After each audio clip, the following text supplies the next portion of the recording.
Hi, welcome to my channel. Today I wanted to talk about my literary life, so just my journey and my experience with books and how I came to love reading and slumps that I've had and how I've started reading again. So yeah.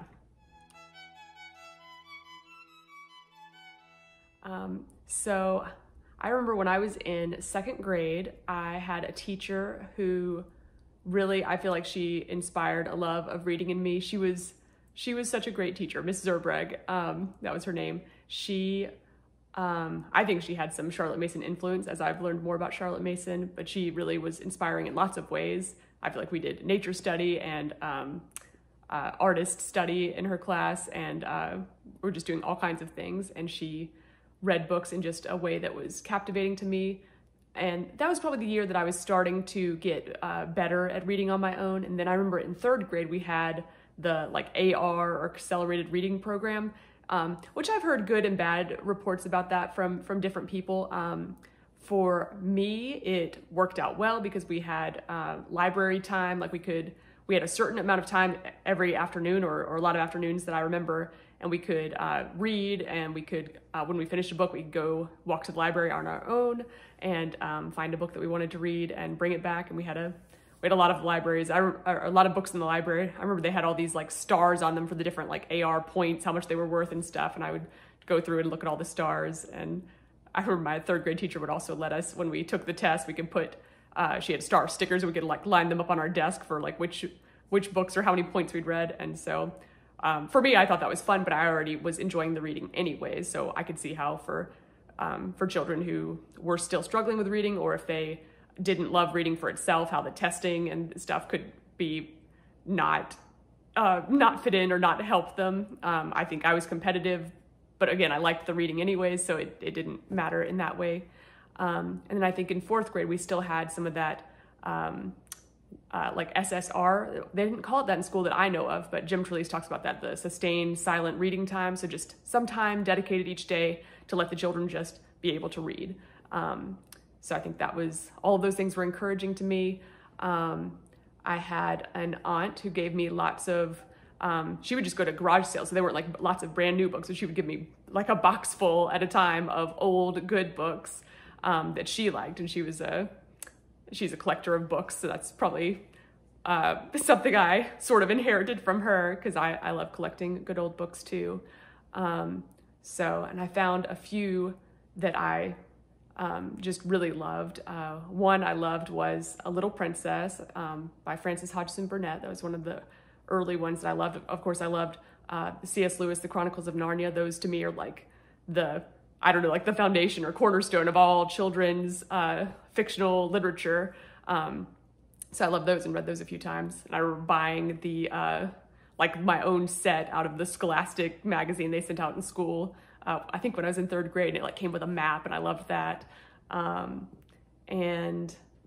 Let's see, I also loved The Secret Garden. I loved Ella Enchanted. That was probably sort of in my later elementary, early middle school years. And then later in middle school, I found Lord of the Rings and The Hobbit, and it kind of worked out really perfectly for me in the spot of time I was in. I think I read all of them, or maybe I'd already read The Hobbit, but I read the 3 Lord of the Rings books probably after the first movie had come out in theaters, but I didn't know about it yet. And so I happened to read all 3 of them, and then the extended release edition came out in that next fall, and then I found out about it. So then I watched that movie, and then I got to see the other 2 in theaters. So it worked out perfectly for me because I was able to read the books first, and then the whole craze with the movies was going on, and I loved the movies, and then I was able to go back and read the books again. So those were some more of my loves, literature loves at that time. And I'm actually getting to read The Hobbit with my 6-year-old now, so that is really cool. We just started that, and he is enjoying it a lot, because The Hobbit's more accessible at a younger age, I think. The Lord of the Rings, I wouldn't even try that until he's middle school, but The Hobbit, it has a lot more silly and funny things. And I think I read that J.R.R. Tolkien read that to his son Christopher Tolkien when he was 5 or 6, so that's what gave me the idea to try and read it then. Okay, so anyways, I was homeschooled in middle school, so I had lots of time for reading. And I remember, I think my dad thought I read too much, and I would stay up at night with my lamp on. He'd be like, He's like, honey, you doing okay? I'm going to bed now. Are you going to bed soon? I'll be like, oh yeah, I'm going to bed soon. But anyways, I had a lot of freedom to read a lot at that time. And then, and then I went back to public school for high school. And I remember coming back in 9th grade and they were like, oh, did you do the summer reading? And I was like, what?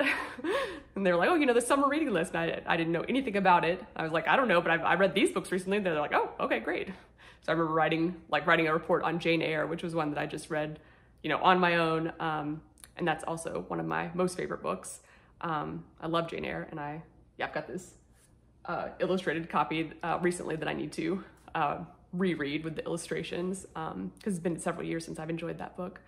And then in high school, I don't feel like the classes, like my English classes or classes generally that I took in high school, propelled me forward in my reading. I feel like any reading that I enjoyed on my own, it just wasn't related to what I was assigned to do in school. So I don't know what that says about me or the school or how they present literature, but that was not what I enjoyed. But some of the books that I did love during high school, my dad recommended Oscar Wilde's The Picture of Dorian Gray. I loved that one. He also recommended C.S. Lewis's The Great Divorce. And they also gave me the C.S. Lewis's Space Trilogy, which is a little bit higher reading level than the Chronicles of Narnia. And I think I remember trying to start the first one of his Space Trilogy in like 8th grade, and I was still too young for it. I didn't get it, and I could kind of tell. So I quit before I even finished chapter 1, I think, and came back to it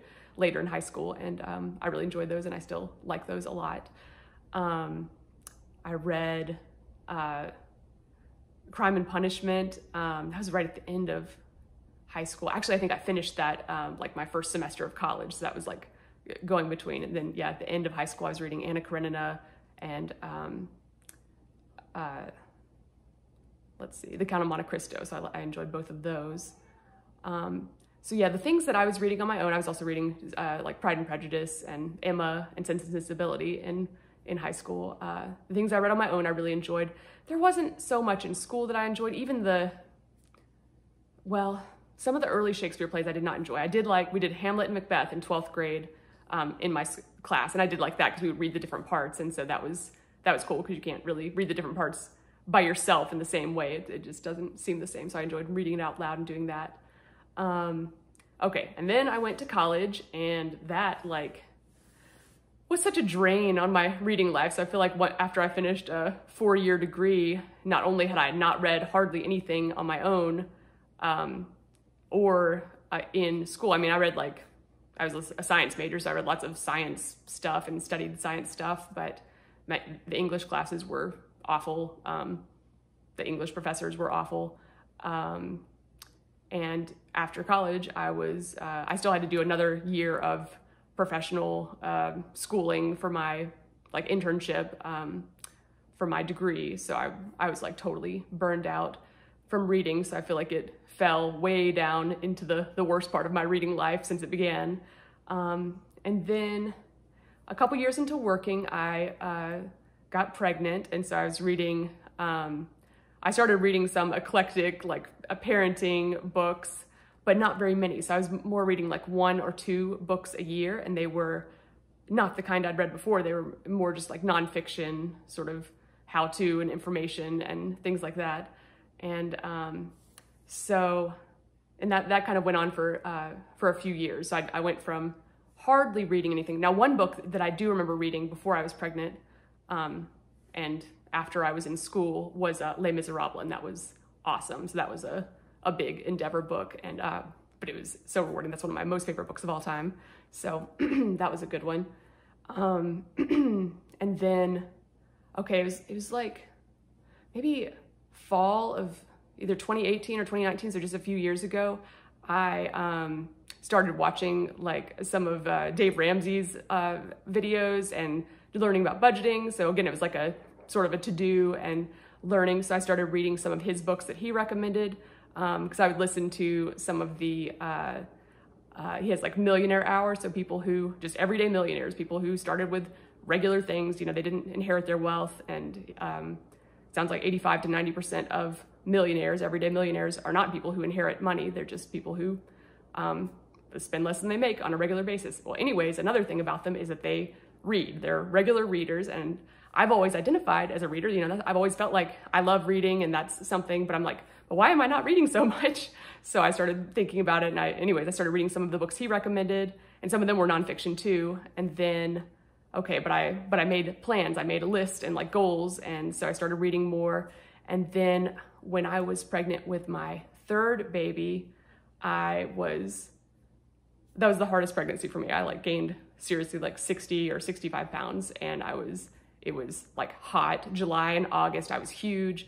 And so I was so tired, and so I started taking a bath every day just to like be calm. I was like, okay, I'm gonna take a bath and set my timer to give myself, 20 minutes to myself to just be calm, relax, and read. So I took my book. This is something I used to do when I was in middle school too. When I was homeschooled, I remember I used to read in the bath. So I have a couple of books from back then I have one copy of A Little Princess that has some water stains on it.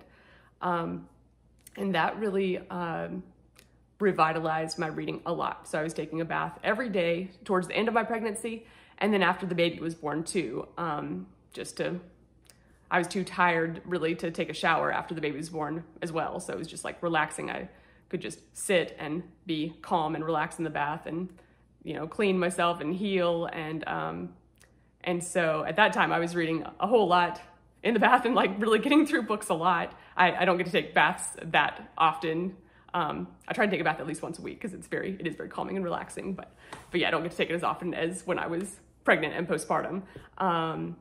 So yeah, and then ever since that time, because now that baby is 1.5 years old, so I have been setting goals, and this is my first year on kind of doing this channel and doing booktube, but I feel like I had a very successful last 1.5 years from where I had been, reading a lot more, and getting motivated and trying to challenge myself to read in a lot of different categories. So, I want to be learning and growing. That's part of the Charlotte Mason method of home education. It's not just do as I say, not as I do.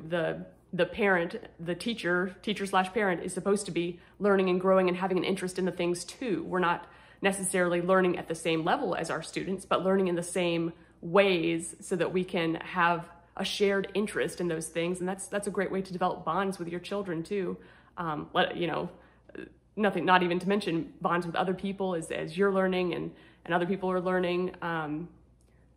If you have book clubs or common interests with people, the more you learn about and read about, the more valuable conversations you can have and the more interest you can take in other people. So that's some really good motivation. So I'm trying to read in a lot of different kinds of areas, and so nonfiction, fiction, and then really just all kinds of different things, essays, poetry. I'm trying to attempt some of those great books, which I do think, so some of the ones I've read and loved were, Anna Karenina, Crime and Punishment, Les Miserables, and so trying to attempt some of those more difficult books mixed in, interspersed with books that are easier. And then, okay. Hi, I'm gonna continue this in the next video with talking about where I read and how I find time to read, or the different kind of categories that I read in and where that happens. So yeah.